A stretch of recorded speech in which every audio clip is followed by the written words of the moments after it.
جب ایک بار کسی نے وقف کر دیا، اللہ کے راہ میں صدقہ کر دیا، تو پھر اس کا مالک اللہ تبارک و تعالیٰ ہو گئے، اور اس کا اصل مالک اللہ ہے، بندہ اس کا مالک نہیں ہے۔ اب جب واقف نے وقف کر دیا تو پھر اس کو دوبارہ اب بیچا نہیں جا سکتا، کہ جو چیزیں وقف ایک بار ہو گئی وہ قیامت تک وقف رہے گی۔ خود وقف کرنے والا اگر وہ واپس لینا چاہے، نحمده ونصلي على رسوله الكريم، اما بعد، عن ابي هريره رضي الله تعالى عنه ان النبي صلى الله عليه وسلم اذا مات الانسان انقطع عنه عمله الا من ثلاثه، الا من صدقه جاريه او علم ينتفع به او ولد صالح يدعو له، رواه مسلم۔ حضرات سامعین کرام و ناظرین اعظام، ان دنوں سوشل نیٹ ورک پر، مین اسٹریم میڈیا پر، اور خاص طور سے پارلیمنٹ کے اندر، اخباروں کے اندر، ٹیلی ویژن پر وقف کے مسائل سرگرم عمل ہیں،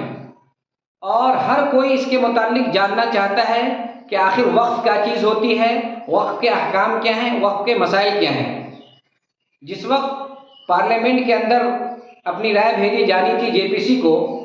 اس وقت میں تقریباً 16-17 بستی کا دورہ کیا، تو مجھے اس بات کا احساس ہوا کہ عام طور سے لوگ وقف کے مسائل سے غافل ہیں۔ چنانچہ جو وقف کی بنیادی باتیں ہیں وہ آپ کی خدمت میں پیش کر رہا ہوں، اس امید پر کہ انشاءاللہ آپ بغور سنیں گے تو وقف کے ضروری مسائل آپ کو ضرور بضرور معلوم ہو جائیں گے۔ اللہ تبارک و تعالیٰ نے انسان کو پیدا کیا ہے اپنی عبادت کے لیے، اور عبادت دو طریقے سے ہوتی ہے، ایک جانی عبادت، ایک مالی عبادت۔ جانی عبادت میں نماز ہے، روزہ ہے، اور مالی عبادت میں فطرہ اور زکوٰۃ ہے۔ پھر مالی عبادت میں ایک قسم ہے واجب اور ایک قسم ہے نفل، صدقہ واجبہ، صدقہ نافلہ۔ صدقہ واجبہ میں زکوٰۃ آ جاتا ہے، اور صدقہ نافلہ میں اپنی مرضی ہے، آپ کسی غریب پر، فقیر پر، محتاج پر، یتیم پر، بیوہ پر، مسکین پر اپنا روپیہ پیسہ زکوٰۃ کے علاوہ خرچ کرتے ہیں تو ثواب ہوتا ہے، اور اگر خرچ نہیں کرتے ہیں تو کوئی گناہ نہیں ہوتا ہے۔ لیکن زکوٰۃ تو ہر صاحب نصاب کو 2.5% سال میں ایک بار نکالنا یہ ضروری ہوتا ہے، نکالیں گے تو ثواب، نہیں نکالیں گے تو گناہ۔ اب صدقہ نافلہ کی ایک قسم ہے صدقہ جاریہ۔ صدقہ جاریہ کے اندر ہوتا یہ ہے کہ ایسا صدقہ کرنا کہ جو جاری ہو، یعنی جو لگاتار چالو رہے، ایسا کوئی کام کر جانا کہ جس کا ثواب ہمیشہ ہمیشہ آپ کو ملتا رہے۔ اور ایک صدقہ ہوتا ہے کہ کسی کو اس کا مالک بنا دینا، یعنی کوئی غریب آدمی ہے تو کوئی غریب آدمی کو ٹیول کی ضرورت ہے تو ہم اس کو مالک بنا دیے، اس کو ٹیول خرید کر ٹیول ہم دے دیے۔ یا کوئی غریب آدمی ہے، اس کو ضرورت ہے کپڑے کی، ہم کپڑا ان کو صدقہ کر دیے، جب تک کپڑا پہنے کا انشاءاللہ ثواب ہوتا رہے گا۔ کسی غریب آدمی کو مکان ہے، مکان نہیں ہے تو ہم اس کو مکان بنا کر کے دے دیے، جب تک وہ مکان رہے گا انشاءاللہ ثواب ہوتا رہے گا۔ ایک یہ قسم ہے۔ صدقہ جاریہ کی ایک قسم ہے وقف۔ وقف کہتے ہیں، وقف کے معنی آتا ہے ٹھہرنا، روکنا۔ وقف کہتے ہیں اصل شے کو روک کر کے اس شے سے منافع کو حاصل کرنا، یہ کہلاتا ہے وقف۔ ایک چیز ہوتی ہے کہ کسی چیز کو کسی کا مالک بنا دیے کہ وہ اس کا مالک اور مختار ہو گیا۔ آپ کو کسی نے موبائل ہدیہ کر دیا، آپ کو کسی نے کپڑا گفٹ کر دیا، آپ کو کسی نے روپیہ اور پیسہ صدقہ کر دیا، آپ کو کسی نے چپل اور جوتا صدقہ کر دیا، تو وہ آپ کا ہو گیا صدقہ نافلہ۔ اور ایک چیز ہے وقف۔ وقف کہتے ہیں اصل شے کو روکنا اور اس شے سے ہونے والے منافع کو حاصل کرنا۔ مثال کے طور پر مسجد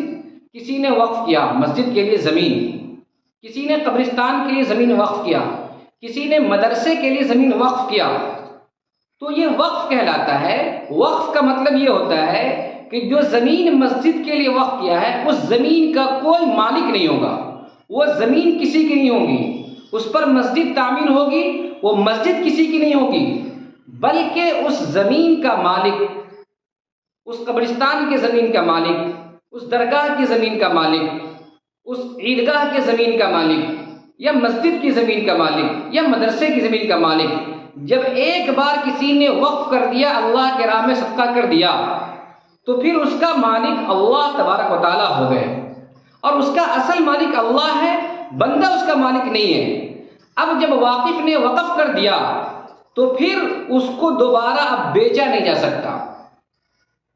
اور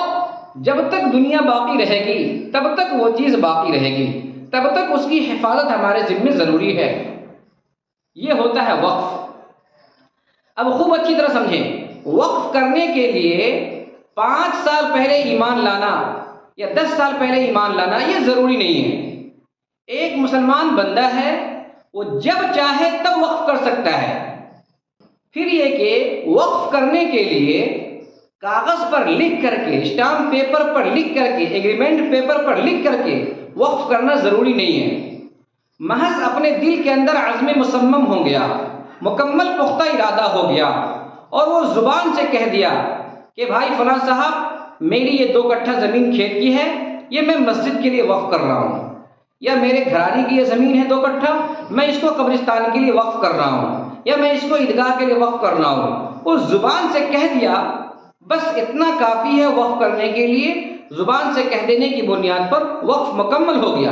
ہاں البتہ بہتر یہ ہے کہ جب زبان سے کہہ دیا ہے، وقف کر دیا ہے، تو اس کو لکھ بھی دے تاکہ کوئی اس کا دعویٰ بھی نہ کرے اس کے وارثین میں اس کے مرنے کے بعد۔ لیکن زبان سے کہنے سے وقف ہو جائے گا ایسا نہیں ہے کہ جب تک لکھے گا نہیں، جب تک وقف نہیں ہوگا۔ تیسری چیز یہ ہے کہ جو چیزیں وقف ایک بار ہو گئی وہ قیامت تک وقف رہے گی۔ خود وقف کرنے والا اگر وہ واپس لینا چاہے، واپس لوٹانا چاہے اپنے ذمے میں، یہ کہے کہ میں وقف کر دیا تھا، میں اس وقت مالدار تھا، اب میں غریب ہو گیا ہوں، مجھے خود ضرورت ہے، مجھے وہ 2 کٹھے زمین چاہیے، ہرگز اس کو نہیں دیا جائے گا۔ وقف جیسے ہی ہوا ویسے ہی واقف جو وقف کرنے والا ہے اس کے ذمے سے وہ چیز ختم ہوئی، اور وہ چیز کا مالک اللہ تبارک و تعالیٰ ہو گئے۔ اب اس کے بعد خود واقف کو اختیار نہیں ہے، وقف کرنے والے کو اختیار نہیں ہے کہ اس زمین کو واپس لے لے، تو کسی اور کی کیا مجال کہ اس زمین پہ قبضہ کر لے، یا اس زمین کو کسی اور چیز میں استعمال کر لے، یا اس زمین کو بیچ لے۔ جو چیز ایک بار وقف ہو گئی وہ دوبارہ بیچ بھی نہیں سکتا۔ پھر ایک مسئلہ اس میں یہ ہے کہ واقف جو وقف کرنے والا ہے وہ جس چیز کو، جس مد کے اندر، جس فنڈ کے اندر، جس کام کے لیے وقف کیا ہے، وہ چیز ہمیشہ اسی مد کے اندر، اسی فنڈ کے اندر، اسی کام کے لیے وقف رہے گا۔ اس کو کسی اور چیز میں وقف کرنا یہ متولی کے لیے یہ جائز نہیں ہوگا۔ مثال کے طور پر اگر کسی واقف نے، وقف کرنے والے نے 2 کٹھا زمین وقف کیا مسجد کے لیے، اب لوگ یہ سمجھ رہے ہیں کہ بھائی ہمیں قبرستان کی ضرورت ہے، لہذا یہ زمین تو وقف ہے مسجد کے لیے، ہم اس پر قبرستان بنا دیں، یہ جائز نہیں ہوگا، کیونکہ واقف کے منشے کے یہ خلاف ہے۔ اگر قبرستان کے پاس بہت زیادہ زمین ہے اور اس میں کوئی مردہ بہت کم دفن ہو رہا ہے، تو کوئی یہ چاہتا ہے کہ اس قبرستان کی جو زمین ہے اس کو ہم جنازہ گاہ بنا دیں، یا اس کو ہم عیدگاہ بنا دیں، یا اس میں ہم مسجد بنا دیں، ہرگز نہیں بنا سکتا، کیونکہ وقف کرنے والا نے وقف کیا ہے قبرستان کے لیے، تو وہ قیامت تک قبرستان کے لیے ہی وقف رہے گا۔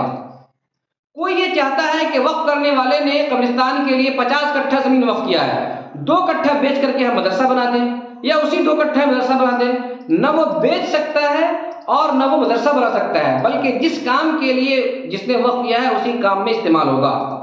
اسی طرح سے کسی نے ہاسپٹل وقف کیا، کسی نے مسافر خانہ وقف کیا، تو وہ مسافر خانہ ہی رہے گا۔ کوئی چاہے کہ مسافر خانہ کو بدل کر کے مسجد بنا دے، نہیں بنا سکتا۔ ہاسپٹل کی کوئی وقف کیا ہے، کوئی چاہے کہ ہاسپٹل کو ہم کارخانہ بنا دیں اور اس سے ہونے والے آمدنی کو غربا فقراء میں تقسیم کرے، نہیں کر سکتا۔ کل ملا کر کے حاصل کلام یہ ہوا کہ واقف ایک بار جب وقف کر دیا تو دوبارہ اس کا مالک وہ خود بھی نہیں سکتا، اور اس کا مالک اللہ ہوتا ہے۔ نہ واقف کی زمین کو خریدی بیچی جا سکتی ہے، نہ واقف کے منشے کے مطابق، نہ واقف کے منشے کے خلاف اس زمین کو استعمال کیا جا سکتا ہے۔ اسی طرح سے میرے محترم بزرگوں دوستو، جو متولی ہوتا ہے، جو مسجد کا یا قبرستان کا یا درگاہ کا یا عیدگاہ کی جو کمیٹی ہوتی ہے، وہ کمیٹی صرف انتظام و انصرام کو چلانے والی ہوتی ہے، صرف کام کرنے والی ہوتی ہے۔ اس کے پاس بھی اختیار نہیں ہوتا کہ وہ کمیٹی مسجد کی زمین کو مدرسے کے لیے یا مدرسے کی زمین کو مسجد کے لیے یا کیا کہتے ہیں قبرستان کی زمین کو عیدگاہ کے لیے یا عیدگاہ کی زمین کو قبرستان کے لیے استعمال کر لے، یہ ہرگز جائز نہیں ہوتا۔ تو بہت نازک مسئلہ ہے وقف کا، ان بنیادی مسئلوں سے واقفیت بہت زیادہ ضروری ہے۔ وقف کے تعلق سے جو موجودہ قانون بننے جا رہا ہے، اس کے بارے میں جو چیزیں آپ کو معلوم ہیں، یقین جان لیجئے میرے محترم بزرگوں دوستو، وقف کی حفاظت ہماری جان سے زیادہ بڑھ کر کے ہے، اور ہماری جان ہمارے مال سب کچھ قربان ہے وقف کی املاک کی حفاظت کے لیے، کیونکہ جتنے بھی مدارس ہیں، جتنے بھی مساجد ہیں، جتنے بھی مکاتب ہیں، اور جتنے بھی قبرستان ہیں، جتنی بھی درگاہیں ہیں، جتنے بھی جنازہ گاہ ہے، جتنی بھی عیدگاہ ہیں، عام طور سے 99% یہ وقف کی ہوتی ہے۔ اگر اس کی ہم حفاظت نہیں کریں گے، اگر اس کے خطیان اور قبالے کو درست نہیں کریں گے، اگر اس کے کھاتہ اور خسرہ کے نمبر کو نہیں نکالیں گے، اگر اس کے لگان اور اس کی رسیدیں نہیں کٹائیں گے، اور اگر اس کی جو قانونی پرکریا ہے، جو قانونی کارروائی ہے، یہ نہیں کروائیں گے، تو خدا نہ کرے ان اوقاف کی ہم سے حفاظت نہ ہو سکی تو ہماری آنے والی نسل وہ مدارس کے لیے، مساجد کے لیے، قبرستان کے لیے، عیدگاہ کے لیے، جنازہ کی نماز پڑھنے کے لیے، ان سب کے لیے محتاج ہوگی، اور پھر ہم اپنے آباء و اجداد کی قبر کی حفاظت نہیں کر پائیں گے، ہم اپنے آباء و اجداد کی جو مساجد تعمیر کی ہوئی ہم ان کی حفاظت نہیں کر پائیں گے، تو ہم اللہ کے یہاں کیا جواب دہ ہوں گے؟ تو میرے محترم بزرگوں دوستو، موجودہ وقت میں جو اوقاف کی زمینیں ہیں، جو اوقاف کے قبرستان ہیں، درگاہ ہیں، اور جو اوقاف کے مدرسے ہیں، اس کے تعلق سے جتنے بھی آپ حساس ہونا چاہیں بہت کم ہیں۔ مکمل طور پر آپ حساس ہو جائیے، کاغذی کارروائی کو مناسب اور درست کیجیے جہاں تک آپ کے بس میں ممکن ہو، اور اوقاف کی حفاظت کے لیے آپ کو جس قسم کی قربانی دینی پڑے آپ تیار رہیے۔ سوشل نیٹ ورک پر لکھ کر کے ہو، چاہے کیا کہتے ہیں وکیل کے ذریعے سے ہو، چاہے روپے پیسے خرچ کرنے کے ذریعے سے ہو، چاہے اسکین کرنے کے ذریعے سے ہو، چاہے جس طرح سے بھی ہو، جہاں تک آپ اوقاف کی حفاظت کر سکتے ہو ضرور کریں۔ دعا ہے اللہ تبارک و تعالیٰ سے کہ اللہ تبارک و تعالیٰ ہمارے جتنے بھی اوقاف کے مساجد ہیں، مکاتب ہیں، اور قبرستان ہیں، عیدگاہ وغیرہ ہیں، ان سب کی اللہ حفاظت فرمائے۔ دعا ہے اللہ تبارک و تعالیٰ سے اللہ تبارک و تعالیٰ ہمارے جملہ اوقاف کی حفاظت فرمائے۔